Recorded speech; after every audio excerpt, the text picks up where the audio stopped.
मैया ने 7 श्लोकों में पत्र लिखा। महाराज किसके लिए? भगवान कृष्ण के लिए।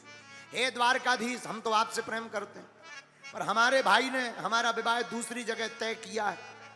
अब एक बात सुनो, हमने देखा नहीं, आप सुना बहुत, लेकिन अगर हमारा विवाह आपसे नहीं हुआ तो हम प्राणों को त्याग देंगे। ब्राह्मण को एक पत्र दिया, ले जाओ, जाओ द्वारका देव, जल्दी इमरजेंसी कॉल बताना। हाँ, ब्राह्मण देवता गए। भगवान ने ब्राह्मणों का बहुत आदर करते हैं भगवान। स्वागत किया, आदर किया, आहा, आदर करके भगवान ने बैठाया। क्या हुआ, कैसे आना हुआ? ब्राह्मण देवता, महाराज ये पत्र पढ़ो। अरे पत्र को पढ़ा, सोई भगवान ने किसी को नहीं बताया। रथ पर बैठे विदर्भ देश पहुंच गए, क्योंकि पत्र में उपाय भी लिखा था। महाराज हमारे यहां एक नियम भी है। क्या नियम है? कन्या विवाह के पहले गौरी पूजन के लिए जाती है। गांव के बाहर गौरी माता का मंदिर है। अगर आप हमको स्वीकार करना चाहो, आप मंदिर के पास पधार जाओ, वहीं हम आपके चरणों को पकड़ लेंगे, पर आप कभी चरणों से दूर मत करना। पत्र में लिखा। भगवान आए, लेकिन भगवान आए उसके पहले बारात भी आ गई। शिशुपाल बारात लेकर आया। तो रुक्मणी ने रुक्मणी के भाई रुक्मी ने अपने पिताजी से कहा, पिताजी बारात आ गई, जनवासे में दूल्हे राजा चटनी मांग रहे। एक काम करो पिताजी, क्या सगाई नहीं हुई? सगाई सामान लेके सगाई तो कर दो। ठीक है। भागे भागे भीष्मक महाराज राजाओं का काम सामग्री लेकर के, पूरी संपत्ति लेकर के सगाई करने गए। लेकिन बीच में किसी ने खबर दी कि द्वारका के धीश आए ठाकुर जी।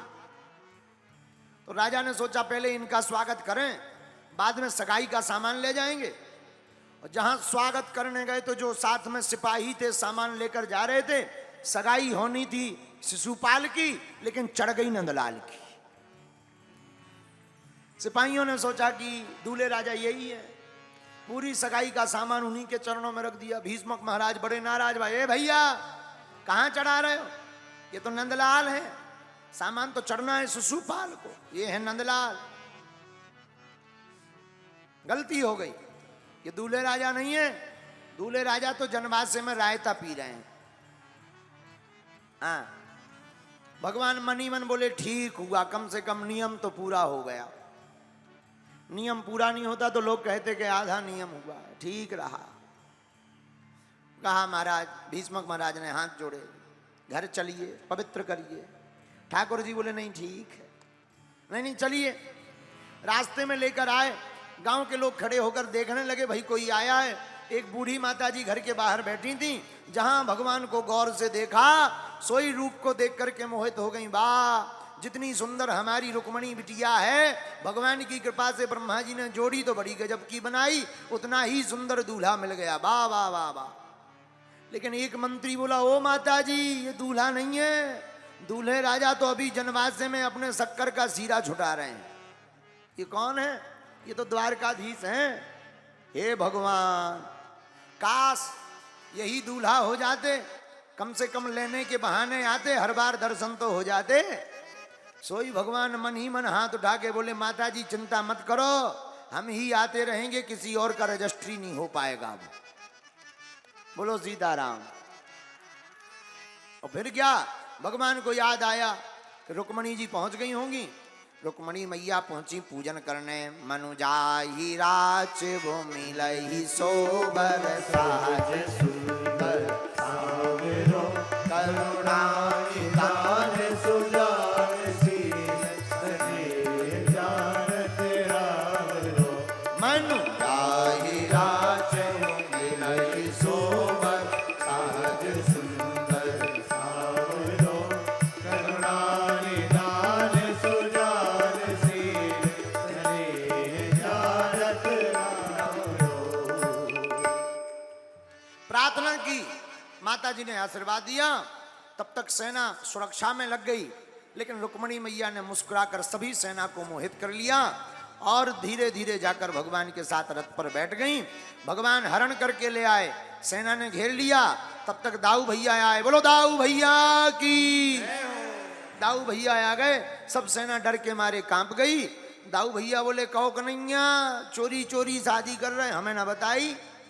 भगवान ने नीचे सिर कर लिया, चलो कोई बात नहीं।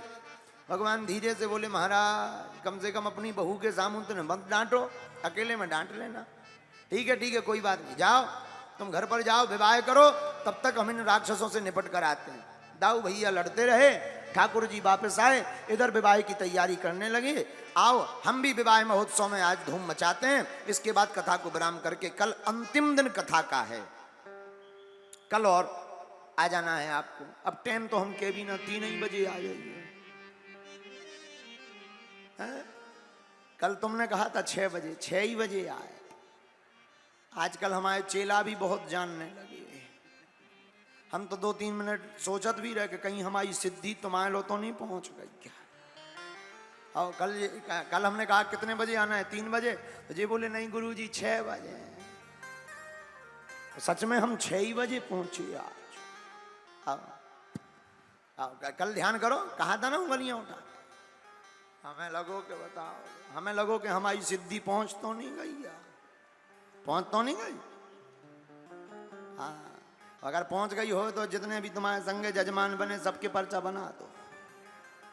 हम पका गए, फ्री हो हमारी तरफ से। तुम बोलो सीताराम, जोर से बोलो। तो कल और बची कथा, कल आ जाइए। फिर हम भी कल यहीं से विदा ले लेंगे कथा करने के बाद में। आगामी कथा में हमें पहले तो धाम जाना है, क्योंकि धाम पर 2 तारीख से 6 तारीख तक 1.25 लाख हनुमान चालीसा के पाठ हो रहे हैं। 6 तारीख को भगवान हनुमान जी का जन्मोत्सव बागेश्वर धाम पर भव्य मनाया जाएगा।